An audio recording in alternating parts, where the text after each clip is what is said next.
the city of St. Louis, you're listening to the Don't Push Pause podcast with your hosts, Justin Johnson and Lindsay Reber.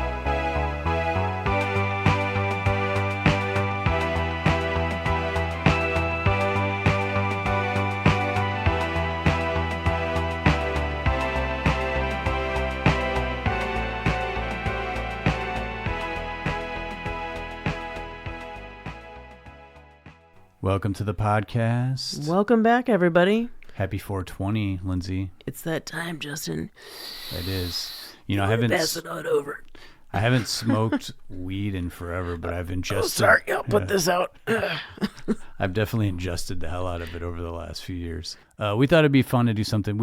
I think there was one 420 where we put out an all stoner movie episode, and we talked a little bit about Friday when we did our stoner episode, but this whole episode will exclusively be on the movie Friday from 1995. This is a great movie. It had been a little bit since I'd rewatched it, and I saw this movie opening night when it came out in 1995. Did you really? To like a sold out crowd at the Esquire. That's awesome. And the Esquire in 1995. Yeah. Amazing. And wow. And back then I did smoke a lot of weed. Yeah. So I was like definitely high for that movie.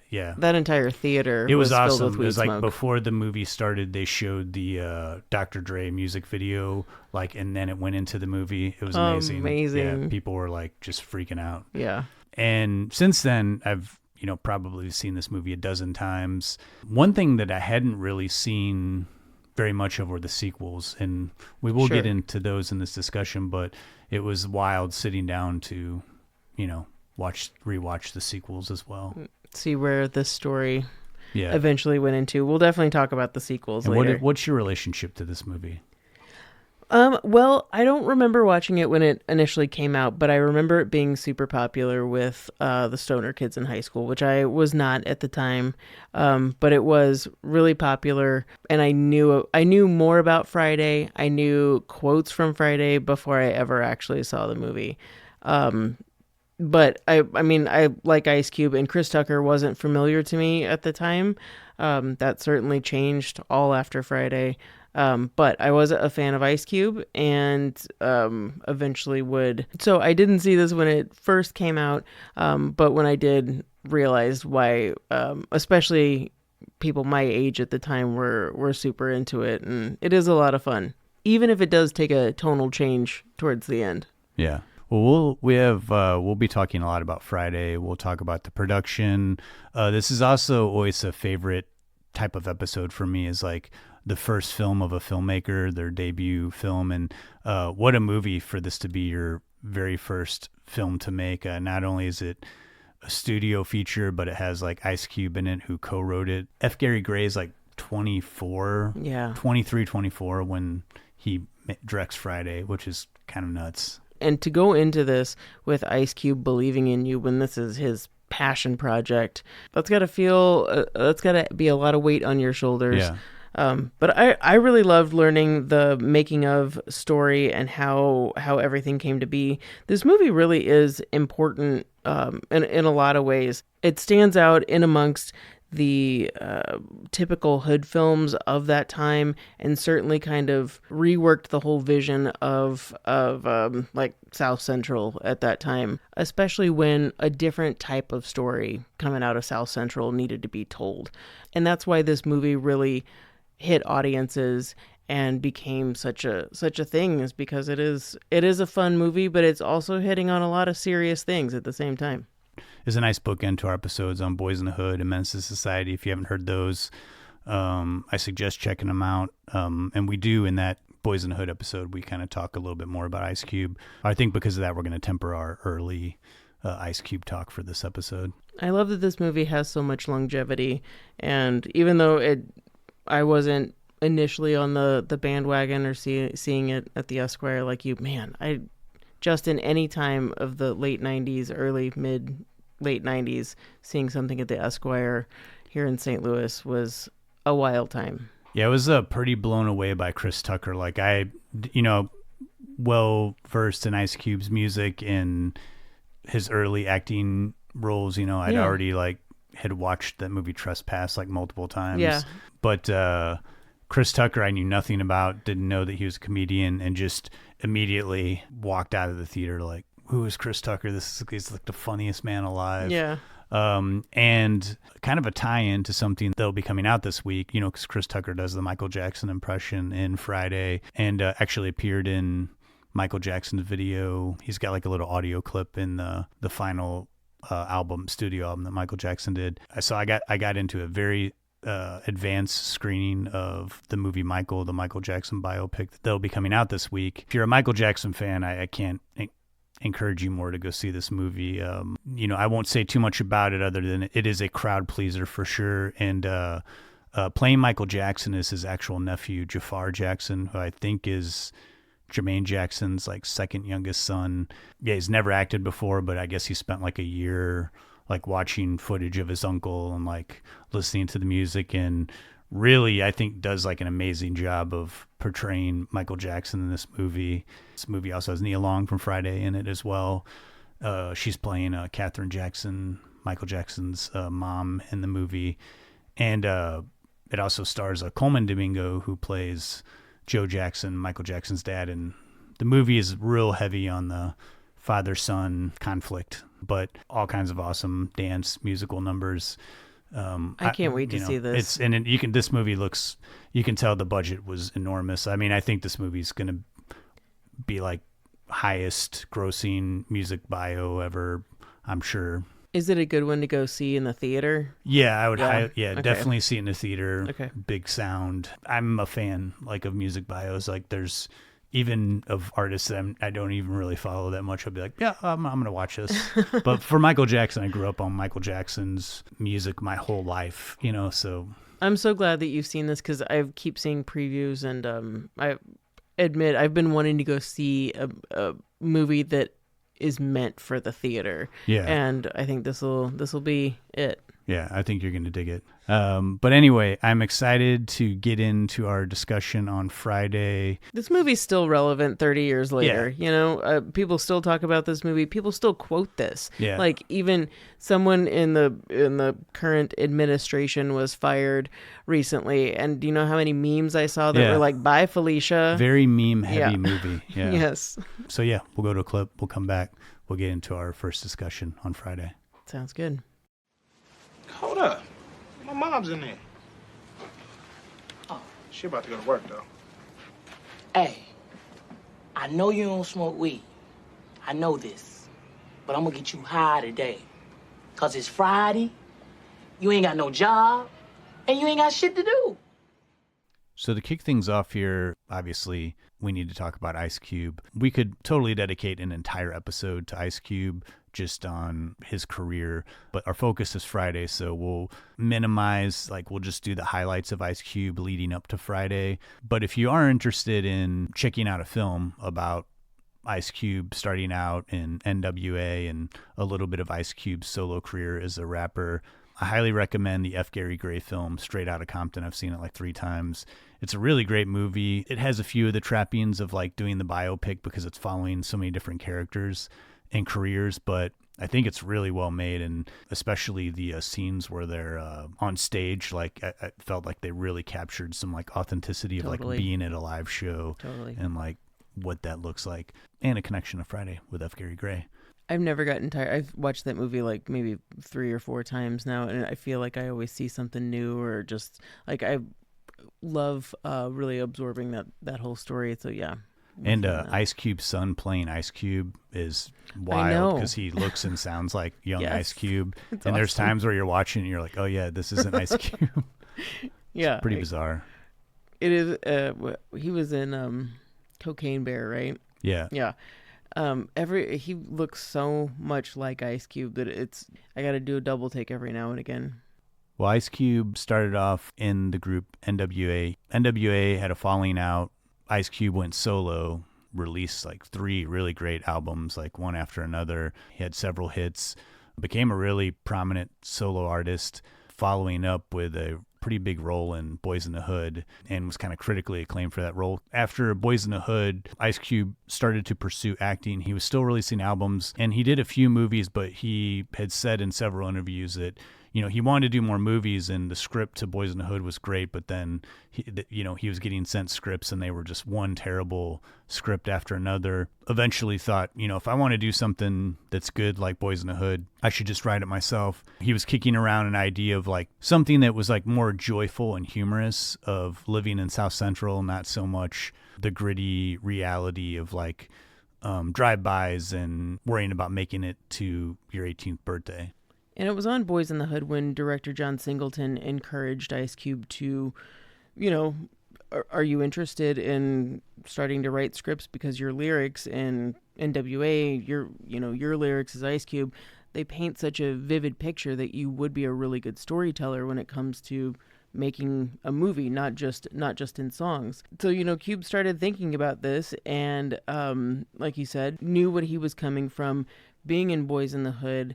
Like, this is the world that he was coming from. And so thinking about wanting to tell a lighter story that had, Friday has a little bit of a message that's kind of through his dad, through Mr. Jones. Like, there's a little bit of that. And then certainly the end of Friday has a little bit like heavier of a tone to it, but it's not a cautionary tale like what we've become accustomed to. So Cube is kind of moving away from the story of it being a cautionary tale and oppression and having to build yourself up like nobody ever gave me anything, like moving away from that. And it took him a couple tries. Like he was inspired by John Singleton to continue writing, and he did do 2 scripts that weren't ever developed, titled America Eats and another one called Full Life. Nothing ever came of those, but they helped him kind of understand how to form a script, and taking what he knew, putting it into a story, and creating like a basic 3-act story. So those movies were the building blocks that got him to Friday. And having this idea of moving away from a bleak tone and creating something lighter, he also thought he wanted to make like a hood like classic that was not as dark, something that people would want to watch over and over again. It wasn't going to be about violence or focusing on how South Central, like reinforcing the idea that South Central was such a terrible place, because, for him growing up, like not all of his memories of growing up in South Central were terrible. He said he had a lot of good times. It wasn't all doom and gloom. And he's also said that a lot of things that happened growing up, you live through, and there are a lot of people would find absolutely like friggin' horrible. Like you had to find the humor and kind of moving through in order to keep existing. And so during this time period, early 90s, Ice Cube is writing these scripts. He's thinking about getting into creating his own movie. He's still putting out albums. He's releasing music videos. Several of these music videos directed by the future director of Friday, F. Gary Gray. He was from the neighborhood. He grew up in South Central. He knew Ice Cube. He knew how to illustrate these stories that Ice Cube was writing through moving pictures. And so they developed a pretty strong relationship. F. Gary Gray was saying, I'm working on this short film. I'm trying to, get into like making movies. And that's when Ice Cube said, make your short film, but I'm thinking about doing a feature. And Ice Cube thought F. Gary Gray might be a good person to tap to do this movie, even though F. Gary Gray had never done a feature film. Ice Cube knew that F. Gary Gray would understand where he was coming from by telling a certain kind of story. And it almost seemed like a little bit of a trade-off. Like Cube helped Gray fund his short film and got that done. And without having any, film, like feature film experience, and Cube not having ever done like a project really of his own and wanting to make kind of a comedy, after Cube helped Gray make his short film, Cube's like, okay, what do you think about making a feature film together? And this is where they start talking about, okay, we're both from South Central. We want to make this story about the reality that we want to portray. We don't want to have a studio controlling that narrative. So let's try to fund it ourselves. They think about like a small budget. I mean, a small budget of $75,000 is definitely a very small budgeted movie. Cube thinks, okay, we could shoot this, whatever it is, because Friday hasn't been written yet. whatever the story is, let's shoot it in black and white. That's going to be cheaper. Matty Rich had made Straight Outta Brooklyn on a shoestring budget as well, but just a simple story. It would be different, more lighthearted, but still, a snapshot of South Central that Gray knew and that Cube knew. They grew up in the same neighborhood. I think they even went to the same high school. F. Gary Gray was involved with Friday and Ice Cube from the very beginning, but it's a really scary idea to think about this untested feature film director, or who wants to be a feature film director, and a rapper who's known for his real political aggressive lyrics doing comedy. Is this going to get butts into seats, or people are going to be like, what in the hell am I watching? And combined with the age of F. Gary Gray, I mean, he's about 21 years old when Ice Cube's talking to him. I mean, I think F. Gary Gray was 23 when they filmed Friday. Yeah. Really young guy. I mean, no film school experience, had made some music videos, but had a real tenacity and really spirited about wanting to do something, get a project off the ground. So getting to the writing of Friday, right now it's just been kind of an idea of what Ice Cube wants it to be.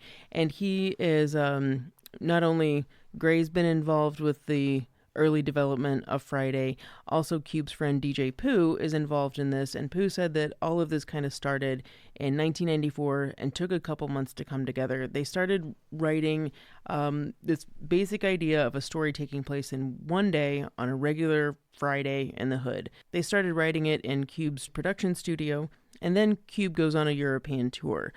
So they're starting to write this script, then Cube goes away, but he is kind of obsessed with this idea of wanting to get this project going. So every time he's not moving, playing, sleeping, doing whatever, he is writing in his free time and sending 10 pages or so to Gray and Pooh back in the States.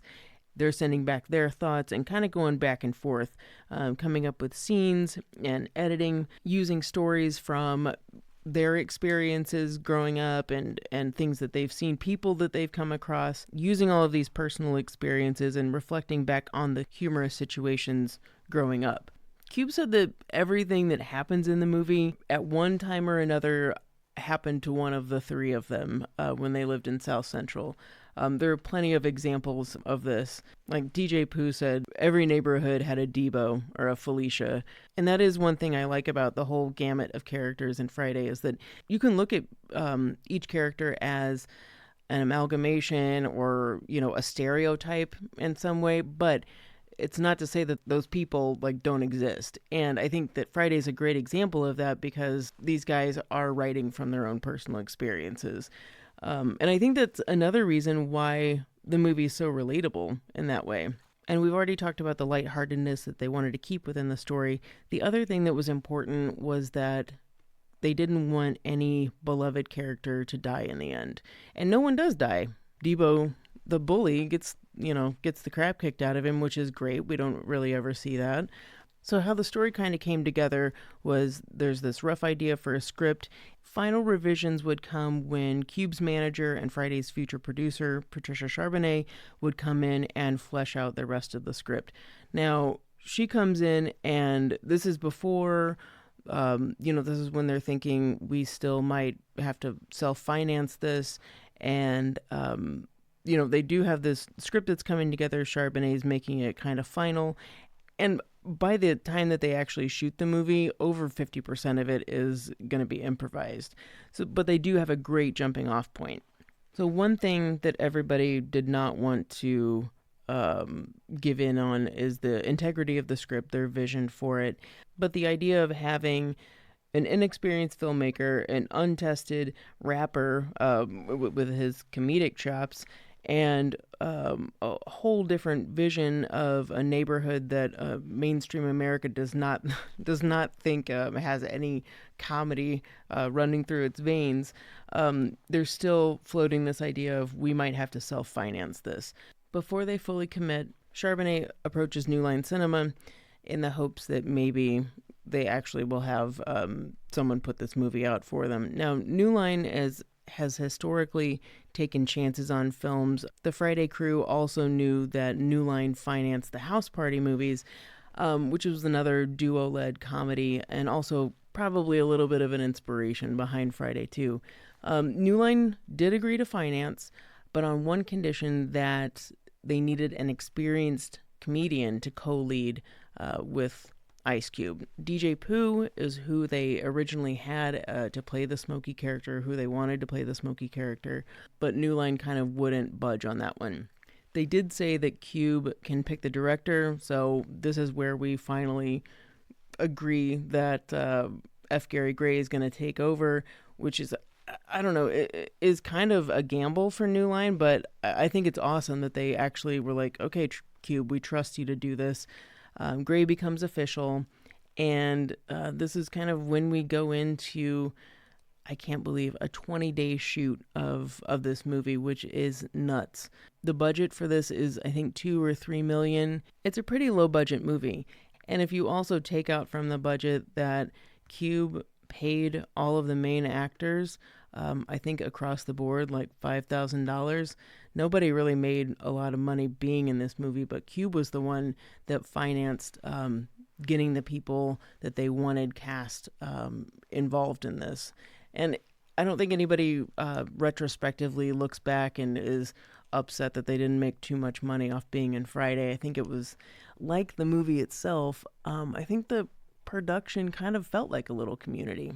I just wanted to backtrack to New Line Cinema just for a moment. We spoke about the early makings of New Line Cinema in great detail in our Nightmare on Elm Street episode. And New Line Cinema had basically done horror movies for the most part in the 80s, but then in the 90s, they kind of made this shift, and they were taking some pretty big chances on a lot of films for distribution. So it's like, these movies weren't necessarily all financed through New Line Cinema and through production with the studio. New Line financed the distribution, paid for marketing, got the movies out in theaters, which was a pretty big deal for some of these movies, because in the 90s they started doing smaller films by indie directors like Pump Up the Volume, Hanging with the Homeboys, Queen's Logic, House Party, like we mentioned before. They also took a big chance on Teenage Mutant Ninja Turtles, which was a big success through their distribution. So they were able to they were still doing a lot of horror movies like the Critter series, and like Beastmaster 2, they would put out like these sort of like low budget horror movies, but then they'd also put out low budget indie films, but then release, movies like Deep Cover and Menace to Society. So it seemed like a good fit for Ice Cube. It's like, this is a studio that understands their marketing to a black audience, which was something that really wasn't happening by a lot of studios. And so that became a really good relationship with New Line Cinema.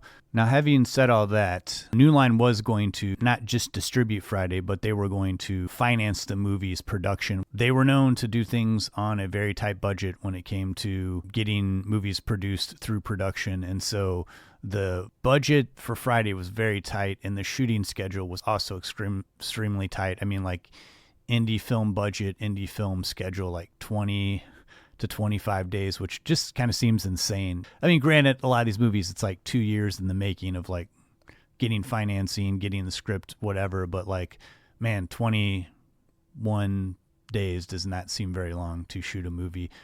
Even though it all takes place in one neighborhood and in one day, there's still a lot that happens in this movie, a lot that happens in Friday. And while F. Gary Gray was nervous about this being his first feature, he would say, like, looking back, he didn't realize like how nervous he really should be with a 3-week shooting schedule. So one really smart thing that he did to prepare for this was that he shot the whole script on video with he and another friend, and just like made sure that he had the shots, what was going to work, what wasn't going to work. And I mean, I don't know. Who knows if he didn't do that, would the 3-week schedule have worked out so well as it did? Yeah, just that alone, you see how much F. Gary Gray cares. I mean, he was nervous, and through those nerves, he's like, I'm going to be extremely prepared. I'll freaking shoot this movie on video first, and then any mistakes I make, I can have corrected before we're like on set and everybody's staring at me, asking me what we need to do.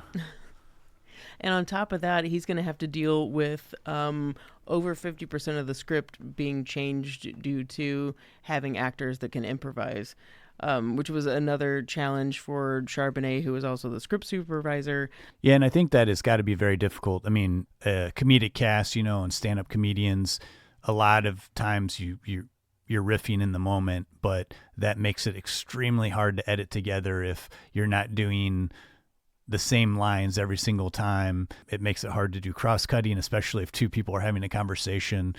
Just editing alone, I can imagine being a complete nightmare. And when you only have 1 to 2 takes, when you have people going off script, I mean, it's amazing that the movie comes together as well as it does. So, of course, with the studio getting involved, they're going to want to have a say over certain things. And that certainly happened with casting on, getting someone that was more well-known than what Ice Cube had originally intended when they were going to start shooting. But we'll take a break. We'll go to another clip. When we get back, we'll talk about the casting, the production, and more on F. Gary Gray. And we'll also hit on those sequels. What's up, big worm? How much you got left? Man, I got a lot. You still ain't sold that weed, Smokey? And I'm trying to, worm. Niggas are broke these days. I don't think you applying yourself, Smokey. Huh? You smoking my shit? Hell no. Fuck with your shit? Hell no. You smoking my shit? Now why would I do some shit like that? I don't wanna have to fuck you up, Smokey. Playing with my money is like playing with my emotions. Worm. And you the last brother money I mess with. I steal from my mama before I mess with your shit. And you know this, man. We'll see. So even though this movie was going to be made for a very small budget, New Line Cinema naturally are wanting to find something that they can sell. And so they knew they had Ice Cube. He was going to be the central character, and it was going to be an Ice Cube movie, and he's going to be the main face. But Smokey was a really big role, and Smokey's like in the entire film. And originally it was going to be DJ Pooh, who co-wrote the movie with Ice Cube, was going to play Smokey, and that was the plan. And the studio was like, we don't know who DJ Pooh is. No one knows who he is. You need to get like a name actor, or at least someone that's recognizable. And so naturally they went through the course of like trying to think of anybody, who's well known to co-star with Ice Cube. DJ Pooh originally got bumped to the role of Red, who I think he does like a really good job. I mean, it's, I know it's a small role, and DJ Pooh was kind of bummed out that it was a tiny role, but he does really, really well, and his on-screen presence is pretty funny. I mean, the way he plays that character. You definitely remember like what keeps happening to him. Yeah, he's so sad, and it's like so timid.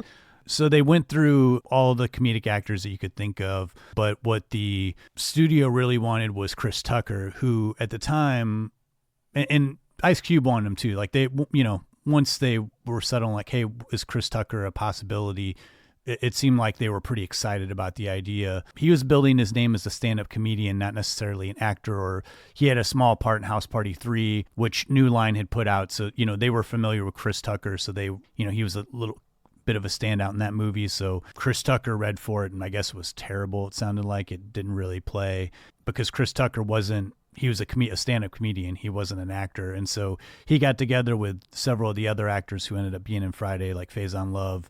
And I guess they kind of like workshopped with him. And then he went back in, killed it. And I can't imagine Friday without Chris Tucker anymore. It's just like he was he's the first voice you hear. And immediately the first time I saw that movie, you hear Chris Tucker's voice like, I know you don't smoke weed. And it's like the signature line from the movie, and you haven't even seen his face yet. And then it just seems like the movie comes alive as soon as Chris Tucker enters the window of Craig's bedroom.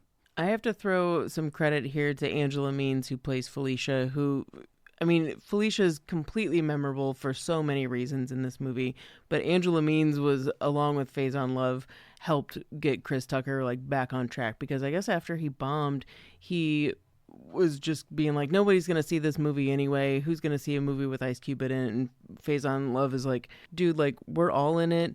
Him, Angela Means, and AJ Johnson, we're all in this, and we're all like a crew. You have to be in this. And so it was actually Angela Means who he called and was like, help me, basically help me like get back on track. And I just think it's really cute to think about.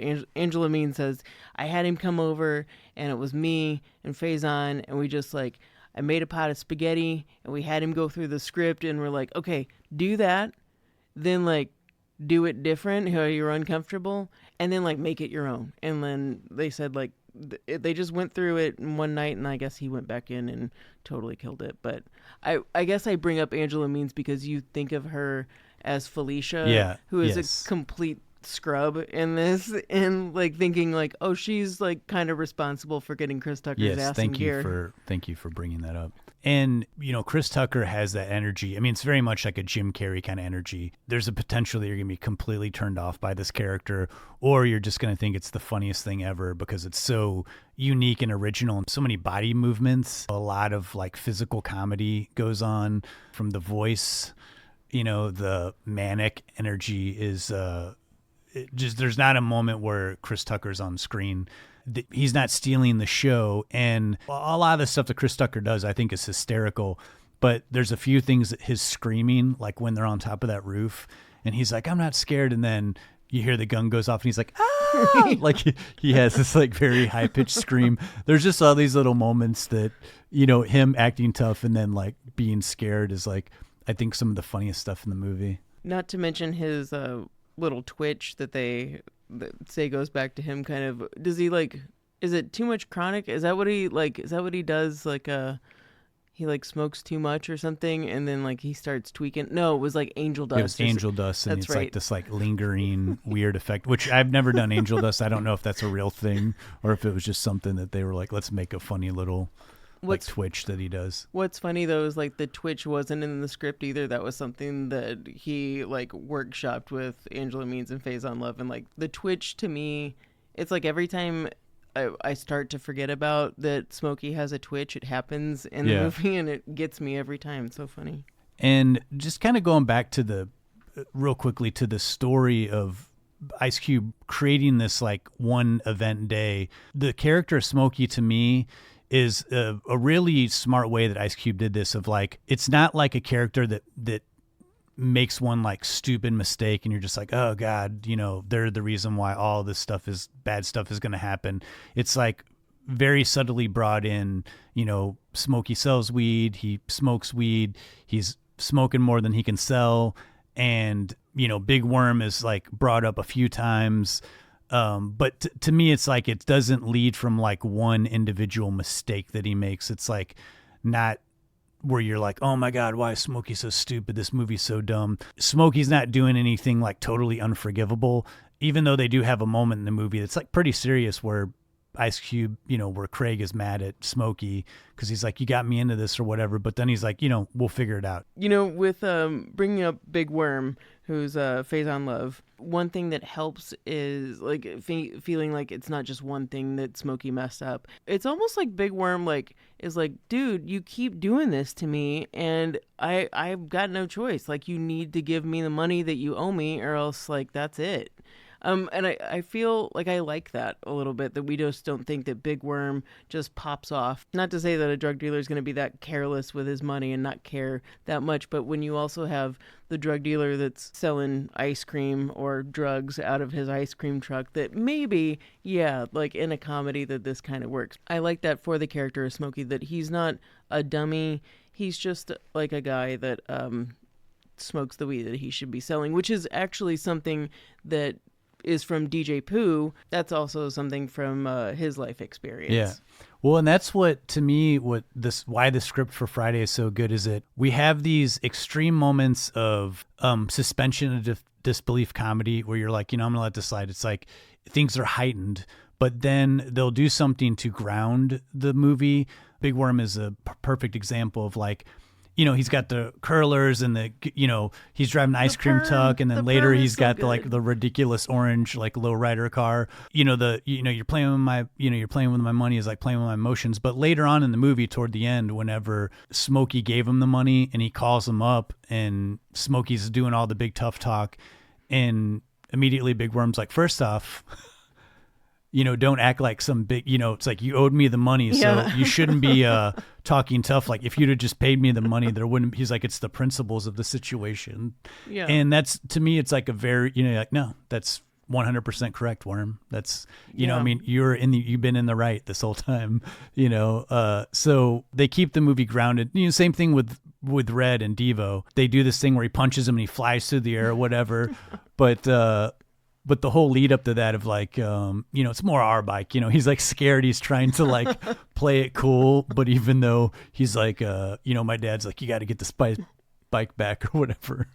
Oh man, the character with Debo, the neighborhood bully played by Tiny Lister. I mean, it's always kind of fun to see this guy in bit roles. Like I don't know about watching in like a whole movie with him leading, but when we have him in an appropriate role like this, I mean, what a menacing character. But also, he's good with playing with humor too, of like knowing how scary he looks, but also being like kind of willing to be kind of the butt of the joke a little bit.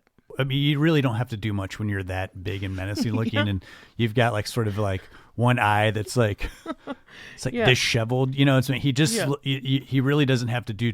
You don't have to say much. You're already very menacing, and then he has kind of like a booming voice. The Debo character was also a really smart choice to put into the movie because you kind of picture like almost like Ice Cube playing the Debo character. Like he'd always been more of like this hard, like I'm not messing around. You tell a joke, I'll like pull a gun on you kind of like character that you is intimidating. And then now at first you're like, man, even Ice Cube is scared of this guy. So it makes Debo even more intimidating. But at the same time, I think it lends to the believability of like Ice Cube being more of a softer character than he had, been portrayed in the past, whether it be the real Ice Cube as like a rapper or like, is Doughboy and Boys in the Hood. It was a good way for him to be able to make the transition, like introduce Debo right away and say, no, there's a bully in the neighborhood. It's not me. I'm not the toughest guy on the block here. What's even funnier is that the toughest guy, the bully on the block, is riding this bicycle that, yes, he stole from Red, but it's still this massive man that everyone is terrified of, who's just riding a bicycle through the neighborhood. And we've done other movies like this, like Days Confused, like all takes place in one day or one night. It was a real 90s thing. It doesn't always work in movies. Sometimes it's like they're really stretching at the seams of like trying to fit everything in, and you get so many characters and they're cross-cutting that it a lot of scenes kind of feel a little bit weak. This one, there's just enough characters and there's just enough going on in one day, mainly because the jokes are really funny and the characters, even though they're over the top at times, they're relatable. Even if you aren't from California, South Central Los Angeles, you can relate to the Felicia character in some ways of like the mooch, someone who's like, they're coming up and you're like, oh man, we were totally relaxing and now this person is, going to come up and ask us for a cigarette or ask us for whatever. We all knew those people, when we were younger.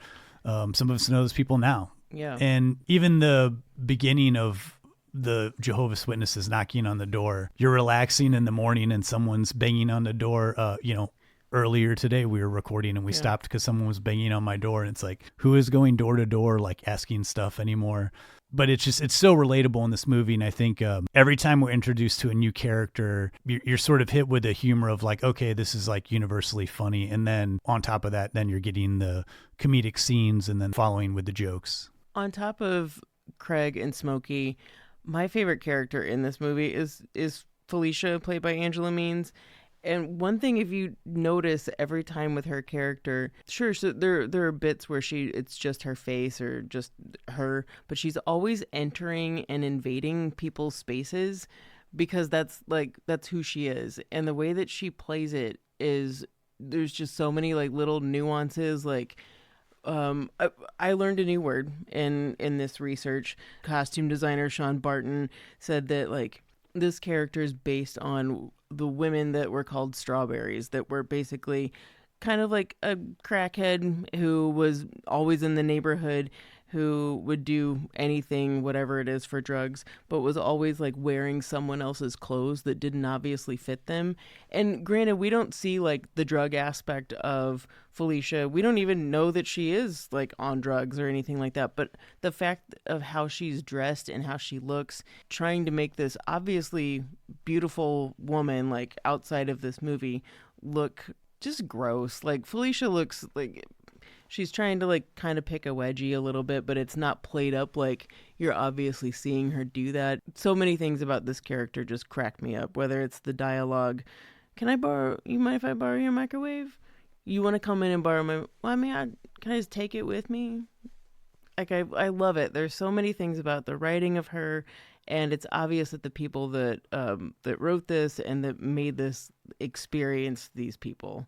Going back to Ice Cube saying, he wanted to shine a different light on his neighborhood versus like movies of the past, like Boys in the Hood and Menace to Society.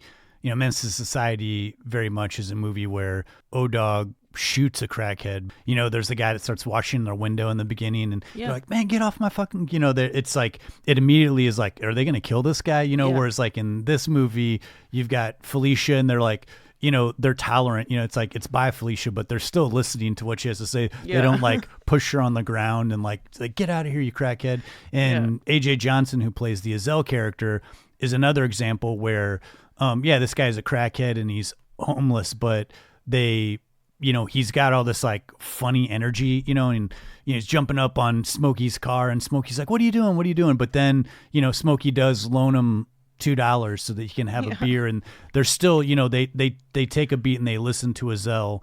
They don't just brush him off or like treat him like, garbage. Yeah, I do really like that, how these characters are treated. No one's really, even though you might not like, these characters that are running around in your neighborhood, except for Debo, no one's really like disrespected that much, except for, I guess, the girl that's supposed to look like Janet Jackson.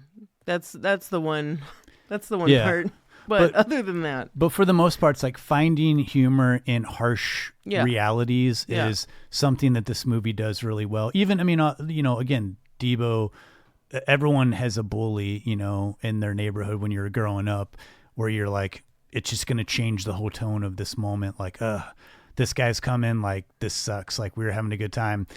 It's played with so much humor, the intensity of like hiding everything, like so taking rings off, watches off. It's immediate. And it's just like, this is how we have to deal with this guy. It's like, say very little, don't make eye contact kind of thing. And, even, the music that they play is like Debo's music. It's just like foreboding, it's like this guy is just going to like come and rob you and then leave. But of course you get the payoff of Craig overcoming Debo and fighting him and beating him at the end of the movie. I think we also get a little bit of the private humiliation that Smokey gets, where Smokey breaks into Felicia's house and Debo's there and they're asleep and he comes across his underwear, which could look fresher. Yeah. Like we get the ways of making fun of Devo, but it's also like we're scared because he's such a foreboding character. We're talking about all of these over the top, like funny characters, but one thing I really like, Craig's parents. Let's give it up for Mr. and Mrs. Jones. Like, they are straight-laced, good folks.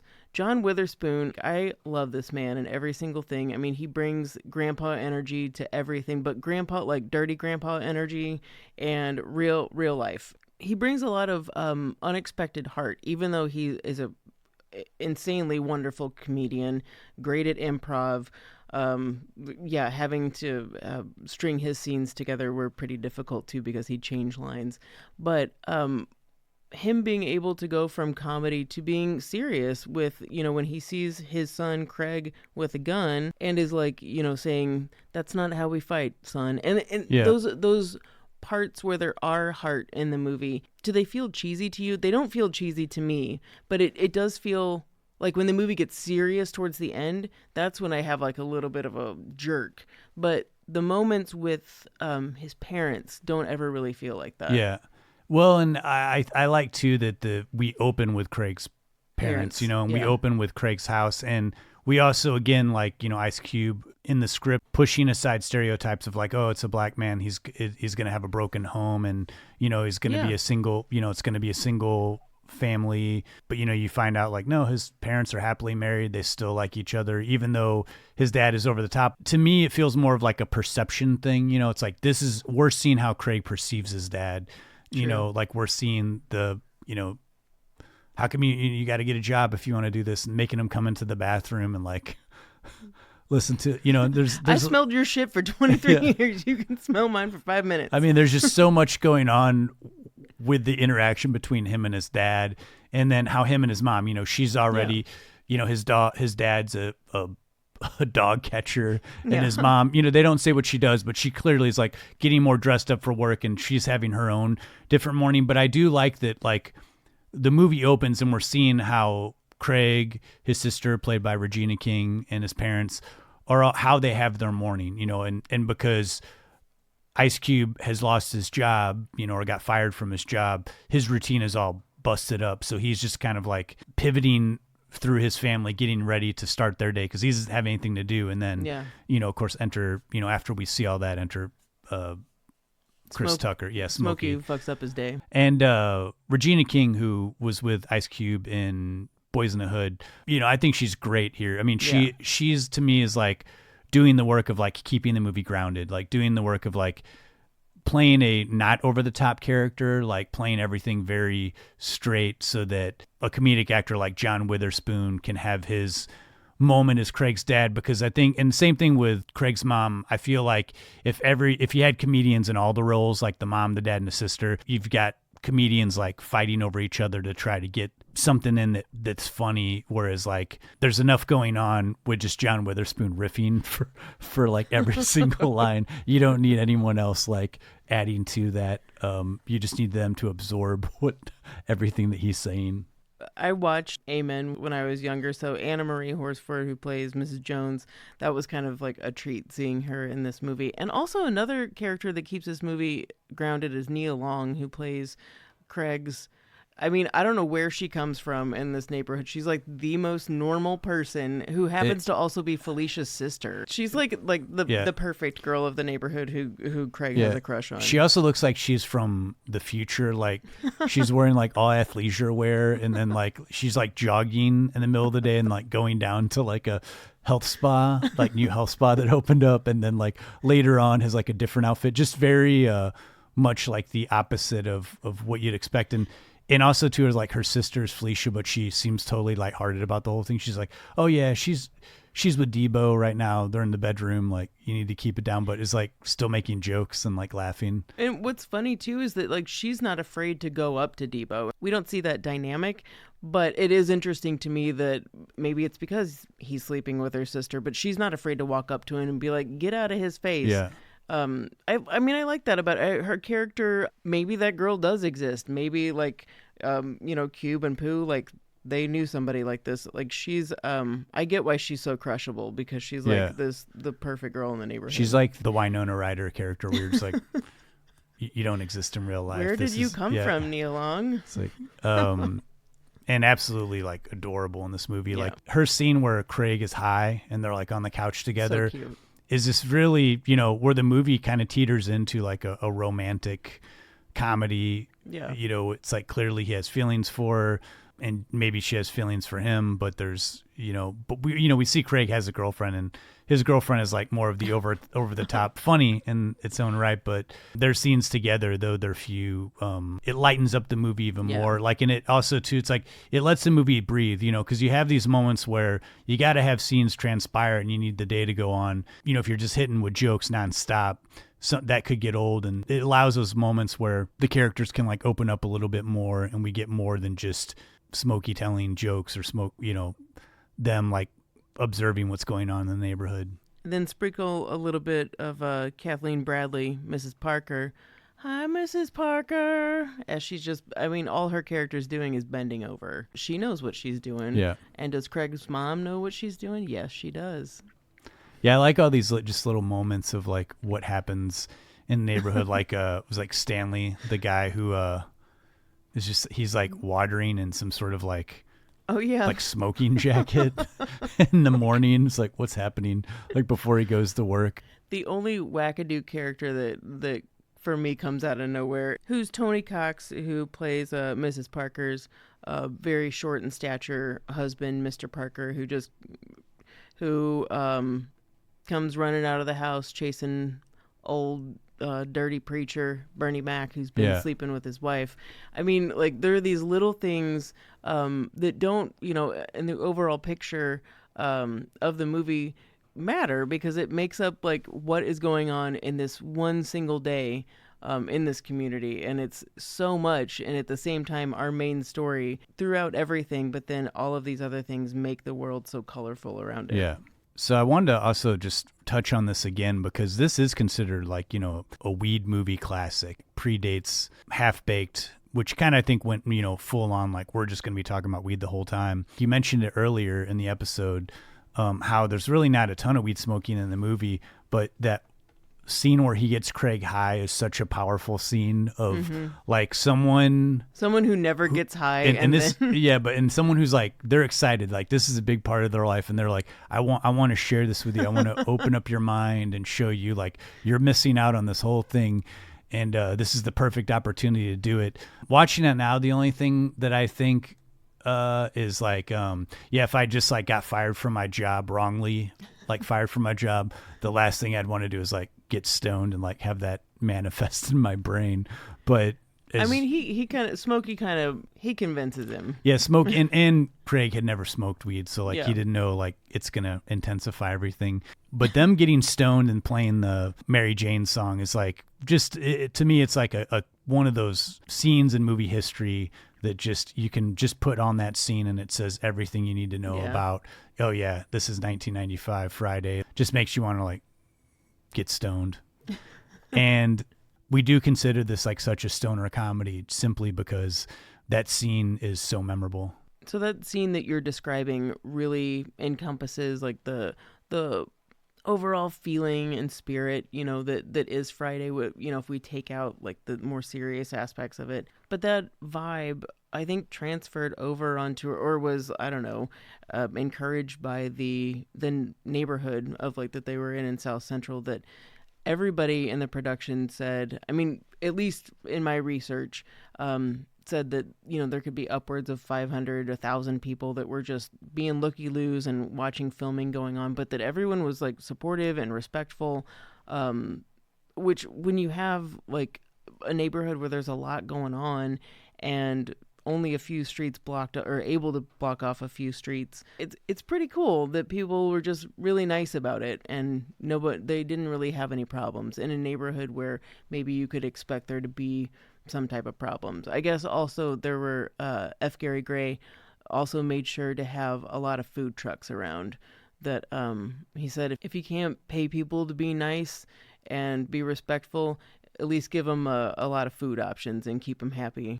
They did have one problem that a lot of people brought up, which also sounds like a character in Friday, is this one neighbor who would come out and just like, as soon as F. Gary Gray would yell action, he just started yelling and just making a big ruckus, saying things like, I don't give a fuck about no iced tea or something like that.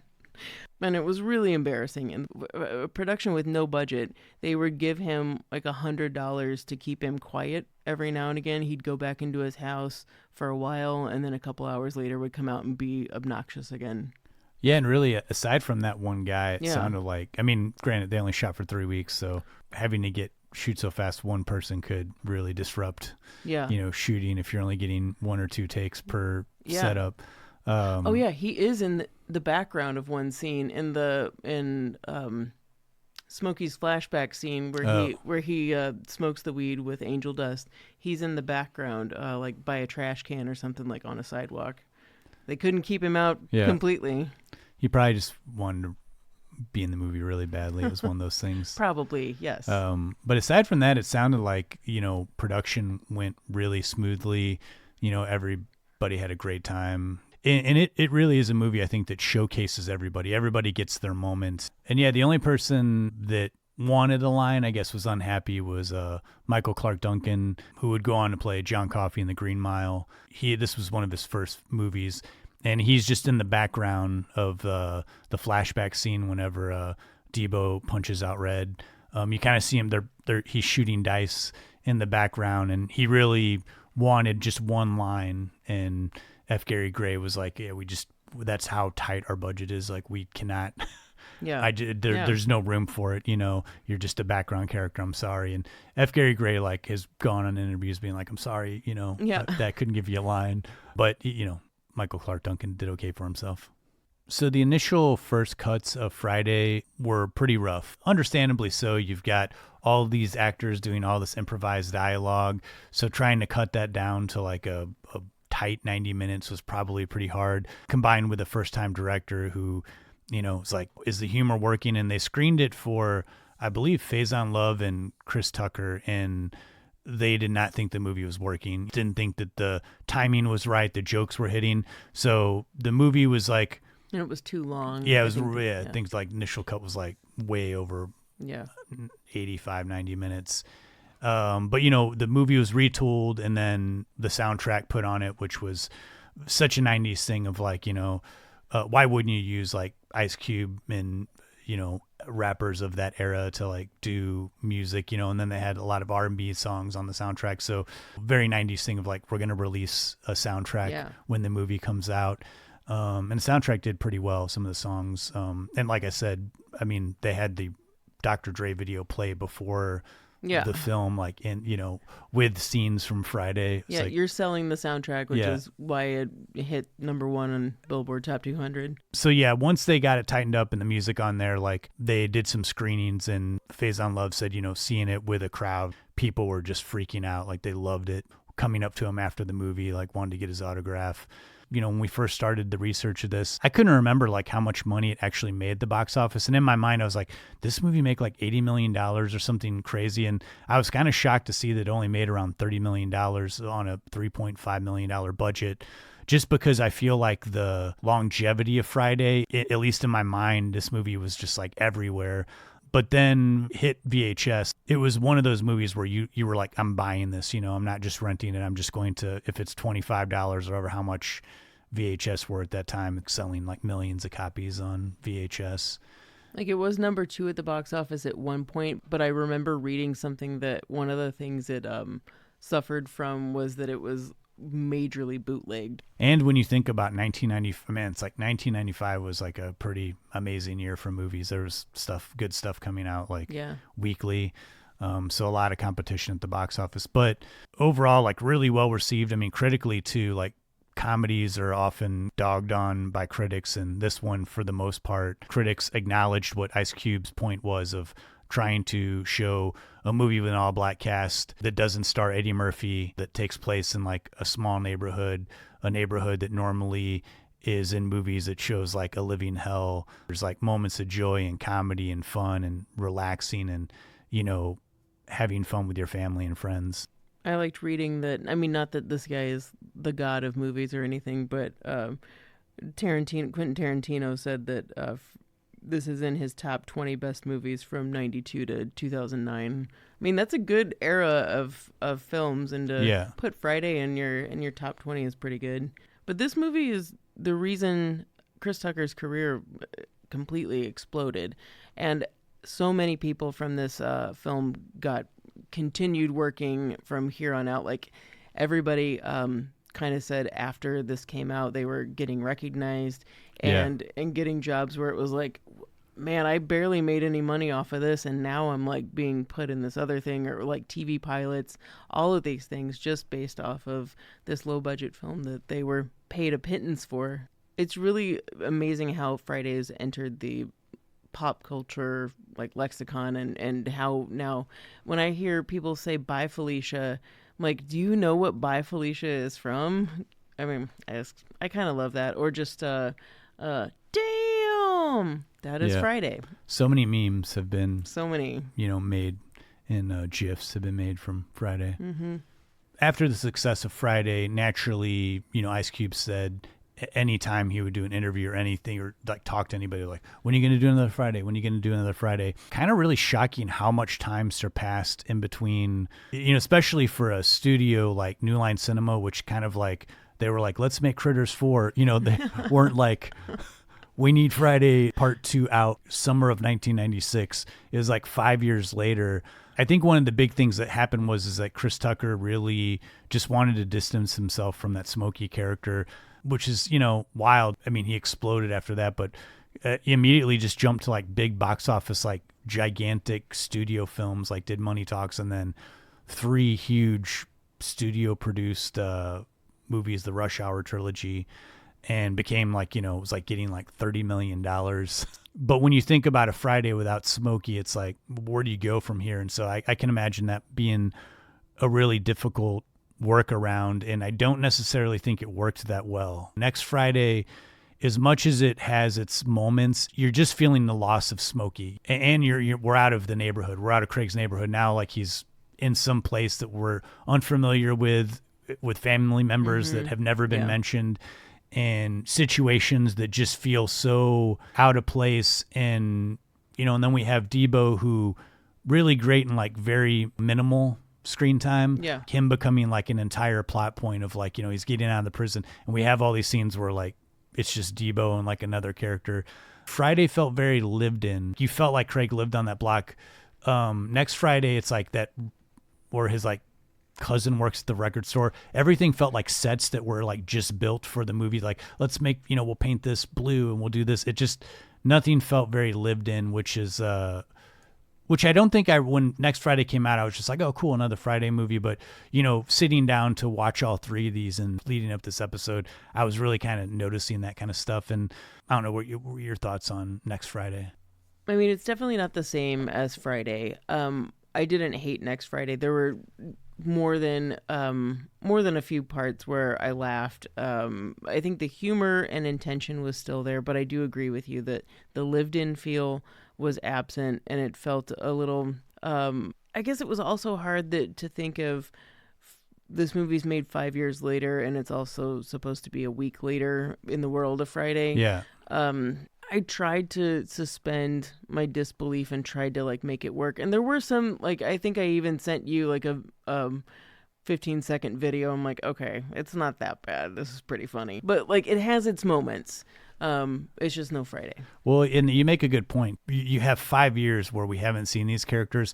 Why make it the next week other than being like next Friday? It's like, because you do feel that it doesn't feel like it's next Friday. No. It feels like there's been Ice Cube looks a little bit different, and he like immediately like smokes some weed, and you're like, wait a minute, because you didn't smoke weed before. And when he grabbed, immediately was like, I'm going to smoke weed, and like grabbed a joint. It was like, I mean, a week ago he had never smoked weed, and he didn't like it. He's like, I'm not smoking weed anymore. And now all of a sudden he's like, it's so natural for him to like, I'm going to get some weed. Those little things aside, I mean, it's an entertaining movie.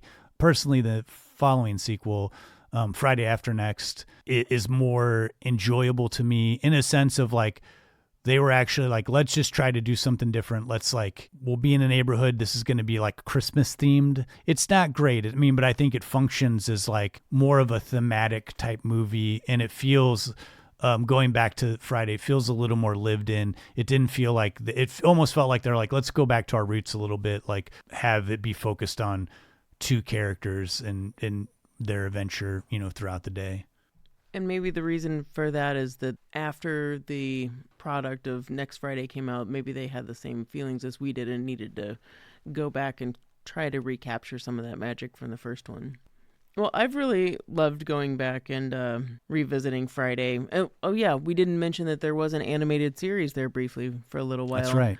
I saw clips of a few episodes, but to go into an animated series, didn't see that one coming. No, yeah, and like they were like, if we can't do Smokey, we're going to do an animated series and have someone else, do Smokey. I saw like a few clips. That's all I could really find. I don't think it is highly regarded as a extension of Friday. But still just so interesting that that's where it has landed. Yeah. That's the last we heard from Friday. But I'm so happy we can go back after 30 years and watch a movie like Friday and still feel like that kind of awesome, low-budget, independent, like, magic that they were really trying to create, and a whole different viewpoint of a neighborhood that mainstream America had put a kind of cliche on. Are you familiar with the Barbershop series that Yeah. Ice Cube did? To me, it felt kind of like, it was almost like a more manicured version of Friday. It's a higher budget, glossier studio Ice Cube, like he kind of started establishing himself as like the father figure type character. And that movie, I really like that series a lot. Like I feel even the sequels, Totally. I think, are really good. Even the spinoff Beauty Shop with Queen Latifah, really good, really funny watch. Kevin Bacon doing some just crazy character scenes. And I watched a recent interview with Ice Cube where he, again, has been, when are you going to do Friday 4? And he said it's just complicated. John Witherspoon's no longer with us, R.I.P. And just a lot of the people that were in the original Friday, the amount of money you'd have to pay. Regina King, Oscar winner, has her, she's producing her own movies now. And so I think Cube's always like kind of being a little polite in interviews and being like, it's complicated, but just like, how are we going to do Friday 4? It's like, it's always the original. Nothing ever beats the original. And I don't know how like Friday is, it's cliche to say, but it's one of those lightning in the bottle type movies where you can't replicate that. Like you can't replicate these young comedic actors at the top of their game, like really getting to riff, and the time period and like the freshness of it all. Yeah, I couldn't agree more. That's why we go back and revisit these movies and do deep dives on them is because they still do matter. I didn't have too many final thoughts about Friday. I feel like we covered most everything there is to cover about a film that has, just proven the test of time. My things are always like little behind the scenes stories. I loved learning that Tiny Lister playing Debo, that he really did ride that bike around and like harassed people that were in the neighborhood and people on the cast and crew. It's pretty cute for like a big dude like that to be kind of playful.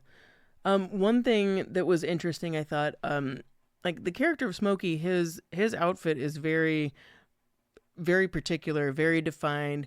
And I admittedly didn't really think about this until it was being talked about, but that people started to think that his costuming was covertly trying to say that Smokey was was wearing gang colors, but just to dispel any myths, it was not. It had absolutely nothing to do with that. It actually had more to do with making Chris Tucker like pop like on screen, and those colors really do, like they make him very like he's almost, I don't want to say cartoon character, but he's like very even more animated, I think. Like wearing such like matching colors. But for anyone who thought that there was some covert meaning, some gang thing, absolutely not true. Yeah, and we talked about briefly earlier in the episode, but there is this sense of like the clothing styles for 1995. Like when you look at other movies that came out right around mid 90s, this is pop culture. This is like what people are wearing. And then you go and see it later on, like 15 years, and you're like, man, this is like not what people were wearing in the 90s. Yeah. Friday feels more authentic to like what people were in the 90s, and like some of the stuff people are still wearing, it's just like khakis and rolled up and the oversized shirt, I know people that still rock that style. And so when I watch this, it's like it doesn't feel like they were so desperately trying to let's dress people what we as a gigantic country in pop culture thinks like what kids are going to respond to or people are going to respond to, or trends or anything. Let's just stick with like feels like not so dated. And I think that's why it works. And I also feel like that's why Friday doesn't feel so locked in the time capsule when you're watching it. I'm really glad you bring that up, because it doesn't feel, even though I know when it was made and, I guess in some ways it feels 90s, but not really. It's kind of, it could be plugged in at any time, like even now. I love thanks for bringing that up. Yeah, absolutely. Well, that covers it for Friday. This was just a pure pleasure. This is a movie I just never get sick of, and I find like endlessly entertaining and funny. So I'm also glad that we had the opportunity to do more an in-depth dive into Friday. Like one of my favorite episodes that we've ever done is the Stoner special, where we did the history of marijuana in movies and like briefly touched on what an important movie Friday was and like the lineage of stoner films. So it was really nice to expound on this movie and give that to all of you, and hopefully this has been entertaining for you. Yeah. And if the lines outside of the dispensaries all over my neighborhood are any indicator, pot culture is still alive and well 30 years later. I'm a big endorser of this. I'm more of the edible type guy. I no longer smoke anything, but it really calms me down. It's always so funny to me when I drive by a dispensary and just see like people coming in and out all the time. Like when they have those sales, man, there's some big sales that happen. There's like 5 dispensaries within walking distance of my house, which is kind of crazy. I mean, I don't mind walking far, but when they have the sales, it's just, there'll be like 40 people waiting to get in. And, God bless the fact that marijuana is legal now, but there is a really big part of me that will continue to support the big worms out there that are that the legalization of marijuana like literally cut down their business by like 50%, if not more. So you know what? To all the big worms out there, I see you. I haven't forgotten about you. Well, thanks again for listening. Until next time, I'm Justin Johnson. And I'm Lindsay Reber.